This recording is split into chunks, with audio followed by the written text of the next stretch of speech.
Welcome back to the Angry Man Podcast with Jason and Greg.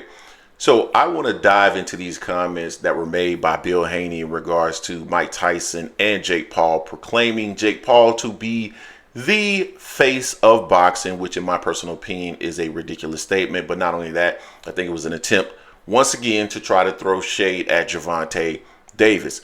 So let me explain why, and then we'll start to talk a little bit about why the statement from Bill Haney was so ridiculous. So we got Gervonta Davis, who over the last 18 months, 2 years, has been considered the face of boxing, or at least one of the faces of boxing. And why do we consider Gervonta Davis one of the faces of boxing? Well, it's because he put cheeks in seats. He sells tickets. He generates revenue. And that has always been tied to being a face or the face of boxing. Not only that, that is the reason why Canelo Alvarez is also considered the face of boxing, because quite frankly, he generates revenue, right? And so that's what he's essentially saying with Jake Paul. Well, how can you say that Gervonta Davis is the face of boxing when Jake Paul is the one right here generating all of this revenue?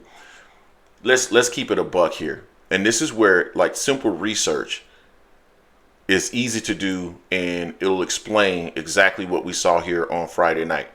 Mike Tyson was the reason why you saw 70-some thousand tickets sold at AT&T, why this was such a popular event. When I was at the barbershop, they were talking about this particular event, and I thought it was just absolutely amazing. And they were talking specifically about Mike. I've been in many barbershops. I go to the barbershop every other week, and I've never heard anyone discussing Jake Paul in the barbershop. Not only that, in his last fight against Michael Perry, which I believe was in an arena in Tampa, they estimated that he sold roughly 20,000 tickets.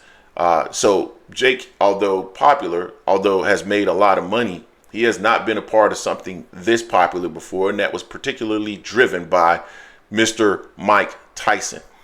So it's that. And so with trying to make this connection, which is fine, you want to make a connection with revenue and all of those things. And he had a subsequent tweet here where he said, so now they will say numbers and belts don't matter.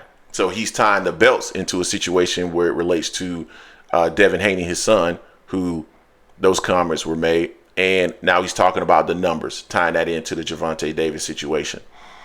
When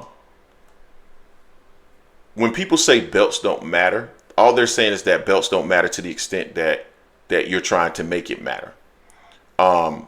And of course, numbers matter. We've always stated that numbers matter, but there's a combination of these things that people just, I'm sorry, I say this so many times, arguments are not binary. Okay.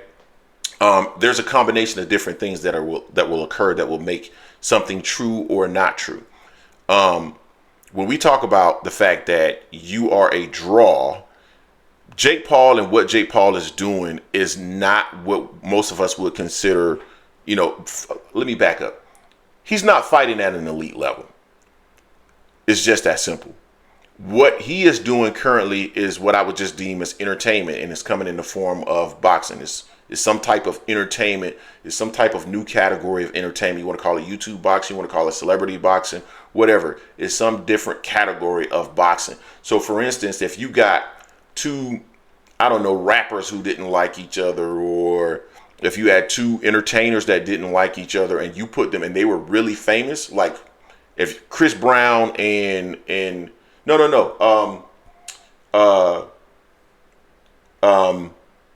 Drake and Kendrick. If right now Drake and Kendrick had a celebrity boxing match, they would sell out an arena. Why?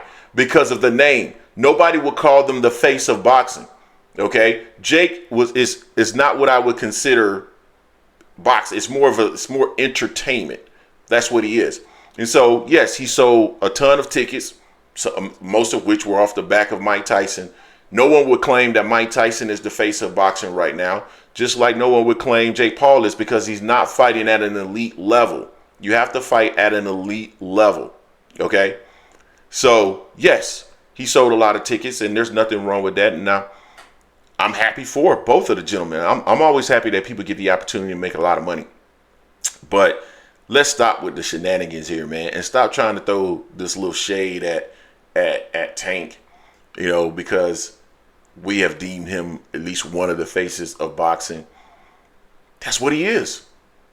He's one of the faces of boxing. And you are on record stating probably, 12 months ago, less than 12 months ago, that Devin was the face of boxing. These are the types of things that get Bill in trouble. And again, I like Bill. I like Bill's mouthpiece. I think Bill is a hustler from the Bay Area. That's who he is. That's what he is. I don't have a problem with that. I actually like it. He goes out there, he talks. But sometimes I don't think he's always thinking about what he said in the past, and those comments are held against him.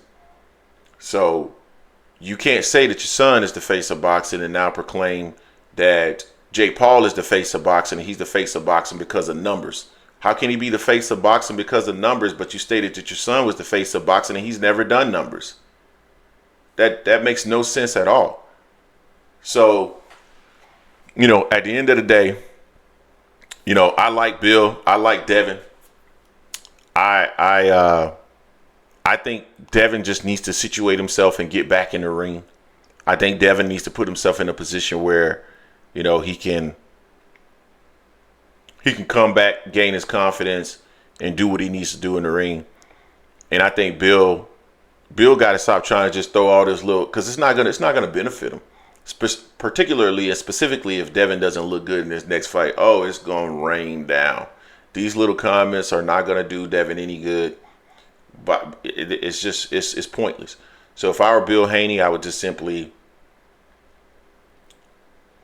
keep my eyes on the prize. Make sure I get my son back in position where he's going to be successful in the ring. And stop trying to throw shade at certain folks, man. Because those folks right now, they are what they are. They're at the top of the game. Oof. I don't like how. I ain't gonna lie, man. I don't like what my barber did last time. I don't think he did as good of a job as he normally. Actually, I went to a backup barber. But anyway, yeah, Bill just got to focus on getting Devin back in the ring. Stop trying to throw shade at Tank. Tank doing this thing. I don't think Devin and Tank are ever going to fight, because I think Devin is a 168 pounder, or at least a 160 pounder that melts himself down to 140 pounds. And I just don't think it's going to happen. Maybe one day Tank might be willing to go up to 140 and allow Devin to come in 25, 30 pounds heavier than him. I don't know. Maybe if it makes sense, but just stop trying to throw this little shade at Tank. It ain't going to work. Let us know what you think in the comment section. Don't forget to hate, like, comment, and subscribe. This is the Angry Man Podcast, AM Sports Media, and I am